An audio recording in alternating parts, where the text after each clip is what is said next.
Bom dia, boa tarde, boa noite para você que é meu aluno de Direito da Faculdade Serra Dourada.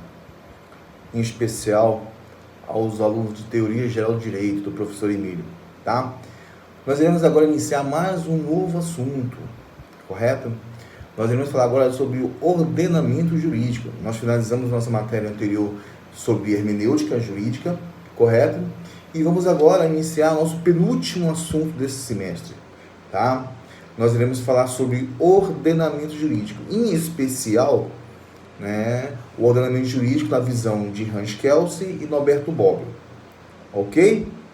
Então vamos lá, vamos dar início a esse assunto, que por sinal é primordial e interessantíssimo para a nossa carreira, correto?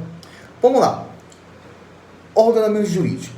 Quando nós falamos em ordenamento jurídico, pensamos logo em direito, correto? Então, o direito se refere ao quê? Às normas jurídicas, correto? Mas na prática jurídica, elas nunca são encontradas isoladamente.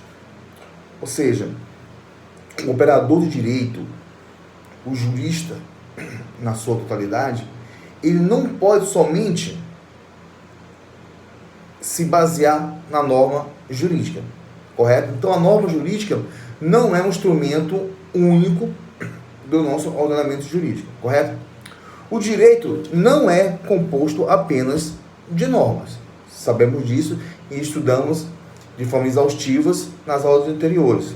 Podemos citar aqui rapidamente sobre as fontes do direito. Costumes, analogias, princípios gerais, ok? As jurisprudências, as doutrinas e assim por diante. Pelo contrário, nos tempos modernos e contemporâneos que vivemos, os estados legislam se valendo de uma infinidade de normas jurídicas. Não se pode imaginar que em nenhuma sociedade atual e contemporânea o direito pudesse ser reduzido a apenas uma norma. Por isso, é muito importante uma etapa de estudo jurídico deve-se devotar a compreender o conjunto dessas normas jurídicas. Correto? Então, o Estado legislador, tá? Em uma sociedade atual, não se pode se basear somente na norma jurídica, ok? Diante dessa ênfase, do que acabamos de falar, o Estado arrogando-se para eles o monopólio da legislação. Ou seja, nos tempos modernos, certo? Temos o Estado, certo? Como monopolizador de legislar, ou seja, do julgamento e da força física. Também os assuntos considerados jurídicos passaram a ser aqueles que o Estado assim entendesse. Então, o Estado é detentor, o Estado tem o poder de legislar, de julgar, ou até mesmo de usar de força física para que as suas normas, assim, feitas, criadas, possam ser respeitadas, certo? E obedecidas, correto? Porém, somente são normas jurídicas provenientes das fontes estatais. Vamos lá? Repetindo. Se o Estado ele tem o monopólio de legislar, subtende-se então que as normas jurídicas são provenientes das fontes estatais. O conjunto dessas normas fornece ao jurista médio a sua técnica cotidiana. Correto? Então, só que, para Hans Kelsen, ele entende o seguinte: quanto à estrutura do ordenamento jurídico, sendo o ordenamento jurídico visto como um sistema, certo? Há entendimento que lhe atribui caráter lógico-formal, defendendo que as normas formam um sistema pela concatenação lógica das proposições jurídicas, descrito o quê? Pela ciência do direito. Correto? Então, Kelsen entende que o ordenamento jurídico, visto como sistema, certo? Possui o caráter lógico-formal. Sabemos, quando nós estudamos sobre a interpretação lógica, é aquilo que a norma, de forma clara, quer nos dizer. A questão da formalidade, como ela surge, através do Estado, né? Então, as normas jurídicas formam um conjunto lógico das proposições jurídicas criadas por quem? Pela ciência do direito. correto? Só que, voltemos um pouco agora aos primórdios, né, ao surgimento das normas jurídicas. Em especial, como estudamos em aula passada, a Revolução Burguesa, certo? Então, a Revolução Burguesa, em especial a Revolução Francesa, foi uma grande precursora das normas jurídicas. Correto? Por quê? As revoluções liberais, burguesas liberais do século XVIII, são um exemplo muito claro dessa construção de conjunto ordenado dessas normas. Lembremos que na época, antes mesmo de haver a Revolução burguesa liberal, o Estado vivia num tempo do quê? Absolutismo. Ou seja, os monarcas, eles legislavam do modo mais contraditório possível, dando e negando mais diversos privilégios. Ou seja, o monarca, ele era detentor de tudo. Ele que legislava, ele que julgava, ele que defendia, ele que sentenciava. Correto? Então, ele era o centro. Ele era o monopólio, ele era tudo. O rei era tudo no Estado absolutista. Então, contra essas tais legislações absolutistas, que eram por muitas vezes casualísticas, as revoluções burguesas exigiram normas universais, de amplitude bem maior, que fossem emanadas dos poderes legislativos. Olha aí. Que fossem emanadas dos poderes legislativos, por meio de regras previamente estabelecidas. Ou seja, não advém mais do rei, não advém mais do Estado absolutista. Correto? E sim de poderes legislativos, com as suas regras já pré-estabelecidas, a fim de criar essas normas. Correto? Então, a partir daí, consolidou-se definitivamente a ideia de que o direito deve encontrar um conjunto de normas jurídicas, ou seja, um todo coerente. Nada de arbitrariedade, nada de algo ilógico, principalmente, tá? Tendo em vista que na época do absolutismo, o rei, como detentor, como Estado, ele era propriamente o Estado, ele que mandava, ele que desmandava, ele fazia tudo, entendeu? Os julgamentos, por muitas vezes, eram arbitrários, era conforme a sua própria vontade, ok? Então, deve-se destacar a concepção do ordenamento jurídico como um sistema o quê? Unitário.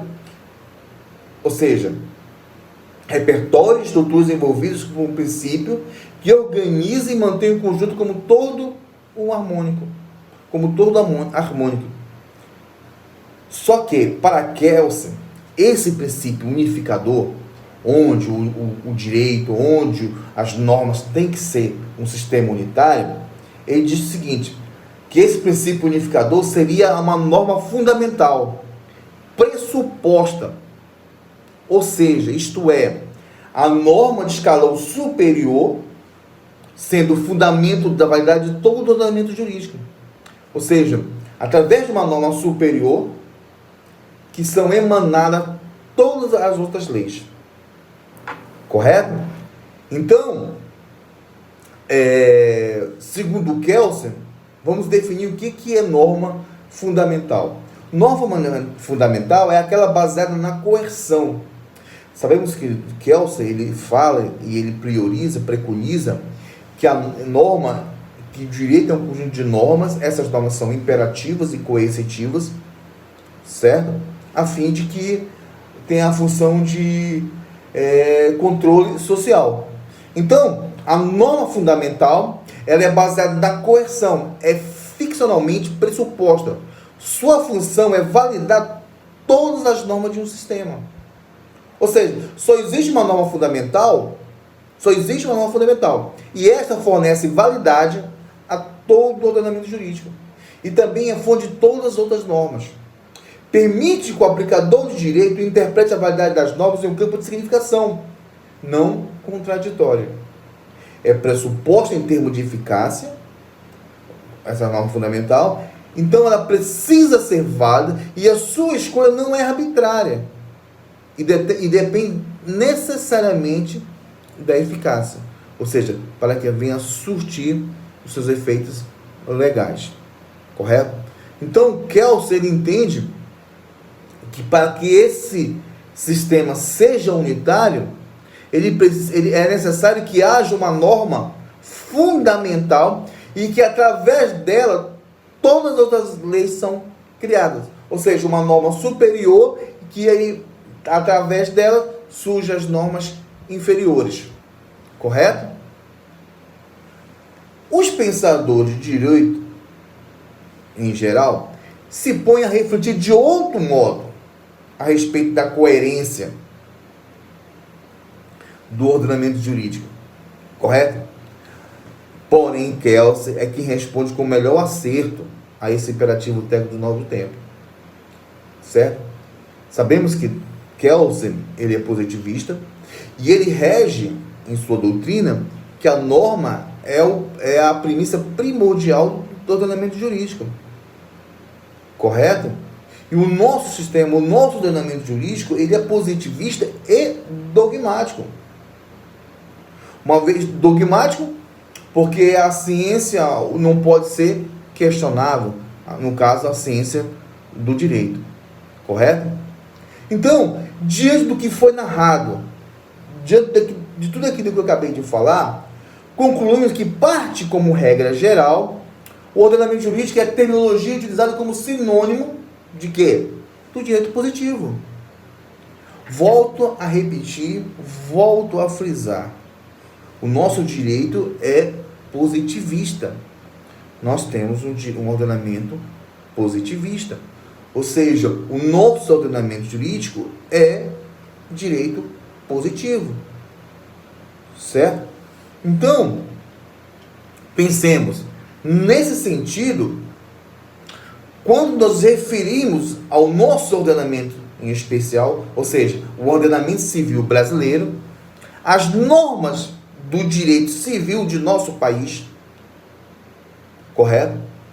Sobre este diapasão, entrego todas as normas jurídicas legislativas, judiciais, consuetudinárias e convencionais.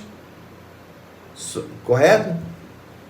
Então, a partir disso, do direito positivo, que as normas jurídicas se ordenam, certo? Surgem, correto? E podemos dizer que o ordenamento jurídico é o sinônimo, e direito positivo são sinônimos, certo? Ressalta-se que o ordenamento é o próprio direito positivo. Organizado de forma de quê? De pirâmide. Vamos lá? Vamos lembrar sobre a pirâmide de Kelsen? Né? Onde o topo, em regra, quem é o topo da nossa pirâmide normativa? A nossa Constituição Federal. Então, a Constituição Federal é a nossa lei maior. Repetindo mais uma vez. Volto a frisar e volto a destacar mais uma vez. O nosso ordenamento é o direito positivo, correto? Organizado de forma de pirâmide. Pirâmide que podemos destacar que no topo está o quem?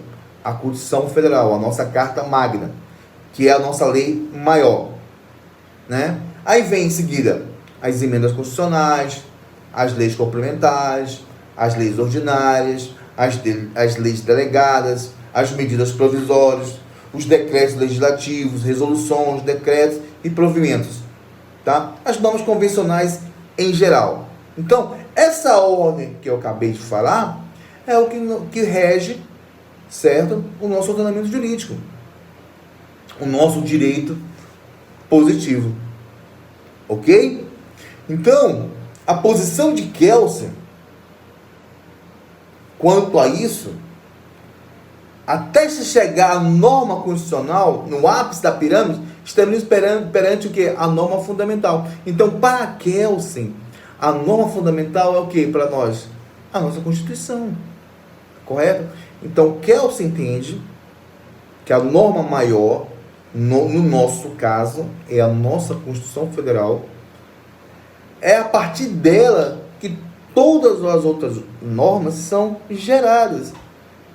Ou seja, uma vez que a norma, uma lei, ela é criada, ela vai ser criada, os legisladores vão legislar para a criação de uma determinada lei, se essa lei for de contra a Constituição Federal, ela praticamente não chega nem a nascer.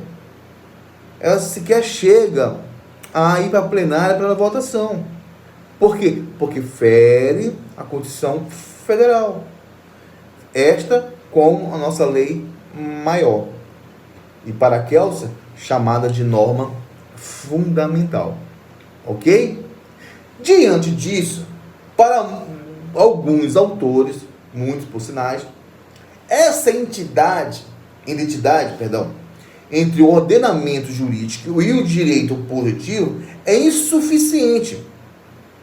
Porque no ordenamento jurídico pode haver muito mais do que normas emanadas do Estado.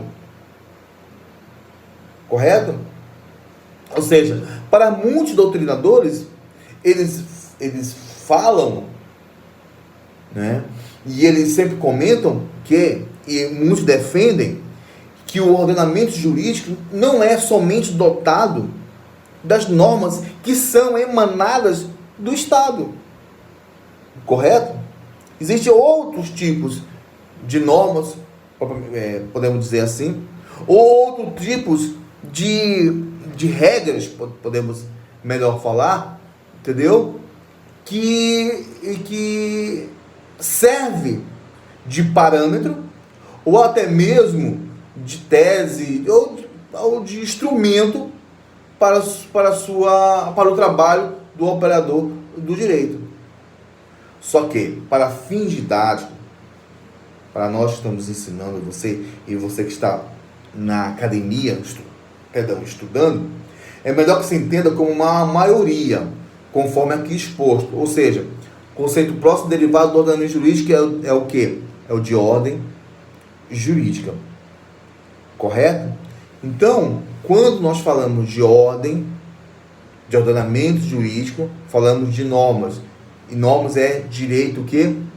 Positivo. Correto? Beleza? Então, no nosso próximo vídeo, nós iremos falar o ordenamento jurídico segundo Hans Kelsen. O que Hans Kelsen pensa verdadeiramente sobre o ordenamento jurídico? Ok? Forte abraço a todos. Tchau.